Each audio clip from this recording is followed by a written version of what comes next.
네, 시황센터입니다. 어제 선물을 줬던 국내 시장의 두 가지 주축인 외국인과 삼성전자, 오늘은 없습니다. 이 두 가지 부재 속에서 시장이 얼마나 잘 견뎌주면서 만기일 이후 첫날 증시이자 금요일장을 잘 버텨줄지가 오늘 시장 상당히 중요할 텐데요. 자, 양시장 일단은 코스닥 지수의 반등 그리고 방어주 일부의 반등이 조금 눈에 띄는 날이죠. 먼저 유가증권 시장 상황부터 차근히 살펴보도록 하겠습니다.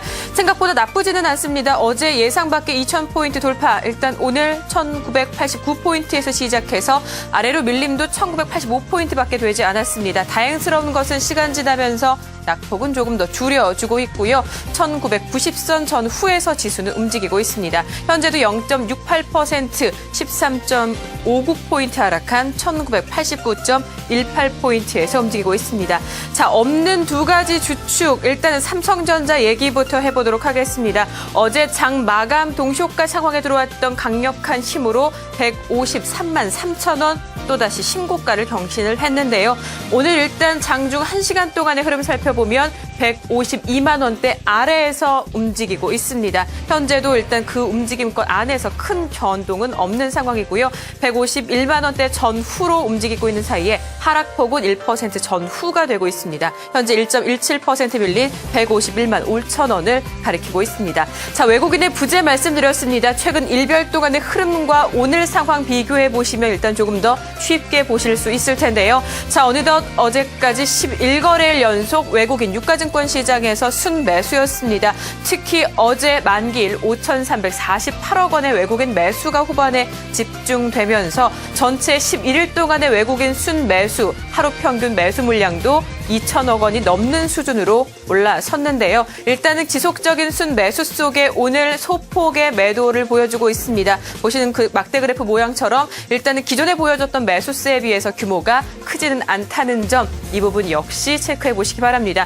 자, 구체적인 수치로 좀 살펴볼까요? 일단은 60억 원 정도의 매도세에서 움직였습니다. 이후 100억 원대, 일단 200억 원대를 크게 넘어서지 않는 매도세를 보여주고 있습니다. 현재도 일단 매도폭은 이 수준에서 큰 변화 없이 지속되고 있고요. 180억 원의 매도 우위, 기관 쪽의 매도가 동반되죠. 투신권과 연기금 모두 매도 중이고 국가지자체 쪽에서 매수로 대응을 하고 있는데 역시 힘이 강력하지는 않습니다. 450억 원의 매도 우위 나타내고 있는 가운데 개인 쪽에서만 650억 원 정도의 순매수로 시장 대응해주고 있는 상황입니다. 자, 또 하나 업종별 흐름도 한번 살펴보도록 하겠습니다. 전체적인 상황에서는 강력하게 양분돼 있다라고 말할 수는 없지만 상승하고 있는 업종 그리고 하락하고 있는 업종, 일단 하락 쪽에서는 민감주들이 좀 눈에 띄고요. 상승에서는 보시는 것처럼 방어주들이 눈에 띕니다. 그런데 막대 그래프 그림을 통해서, 폭을 통해서 보시는 것처럼 하락하고 있는 민감주들의 낙폭이 조금은 더 큰 상황입니다. 대표적으로 철강 업종의 경우에는 고려연, 현대하이스코, 현대제철, 포스코의 하락이 조금 눈에 띄는 모습이고요. 전기전자 업종은 앞서 보셨던 삼성전자 이외에 LG디스플레이, LG전자, 삼성전기 등이 하락하고 있습니다. 참고로 LG전자, 프랑스 통신장비 업체의 특허 소송 승소했다라는 소식이 있었는데 주가를 상승으로 이끌 만한 재료는 되지 않는 것으로 보여집니다. 반대로 상승하고 있는 업종에서는 운수창고 업종이 가장 독보적이죠. 단 한 종목의 영향입니다. 여전히 오늘도 STX 페노션 매각 기대감으로 나흘째 급등하면서 운수창고 업종 전체에 힘을 불어넣어주고 있고요. 전기가스 업종에서는 한국가스공사가 1% 전후의 상승 보여주고 있는데요. 어제 실적에 관련된 공시가 나왔습니다. 올해 영업이익 전망치를 다시금 확대해서 재조정을 했는데요. 기존의 9,400억 원 수준에서 1조 2천억 원대로 높이 잡으면서 그 같은 기대감들, 실적에 따른 기대감들이 고스란히 주가 상승의 이유로 풀이되고 있습니다. 자, 유가증권 시장 상황들 자세히 살펴봤고요. 자, 이어서 코스닥 시장 쪽 상황 보도록 하겠습니다.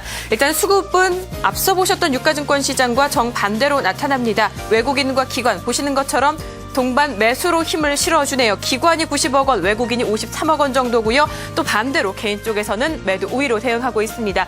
이 같은 힘을 받으면서 마이너스권에서 출발했던 코스닥 지수가 플러스권으로 돌아섭니다. 자, 코스닥 지수 489포인트에서 시작이 됩니다. 아래로 더 밀리지 않은 채 일단 위로 490선 위로 올라서고 있고요. 지수도 역시 플러스권으로 전환이 됩니다. 1.5포인트 상승한 491.65포인트에서 움직임을 나타내주고 있습니다. 업종으로서는 게임주들의 움직임이 좀 선전하고 있습니다. 좀 종목으로 특징적인 내용들 전 더 자세히 살펴보면요. 말씀드렸던 것처럼 게임비를 포함한 일부 코스닥 시장 게임주들의 움직임들이 선전을 하고 있습니다. 그 가운데 네오이즈 게임즈와 동반해서 네오이즈 인터넷의 급락도 눈에 띄실 텐데요. 결국에는 주주들의 반대로 합병이 무산이 됐죠. 그로 인한 실망감들이 주가에 반영이 되면서 네오이즈 게임즈가 3.6% 밀린 24,050원 가리키고 있습니다. 또 섹터 가운데 게임주와 동반해서 화장품 관련 종목들의 상승도 조금 눈에 띕니다. 그 가운데 코스맥스가 현재 2.6% 상승, 4흘 연속 상승 이렇게 되면 이어가는 거고요. 42,750원 현재 가리키고 있습니다.